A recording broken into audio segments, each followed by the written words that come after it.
The tax relief workshops are hosted by the many members of the Board of Supervisors. The workshops are staffed by individuals from the Department of Tax Administration. They are there to provide applications, help fill out applications, and answer any questions the applicants may have.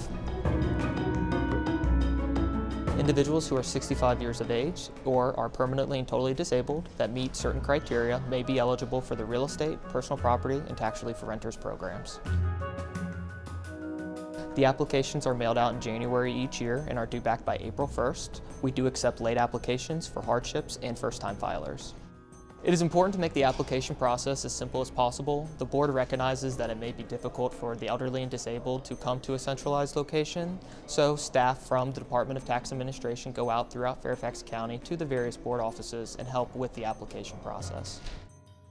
For more information, you can visit us at our new location in the Government Center at Suite 225.5, or you can also give us a call or visit the website.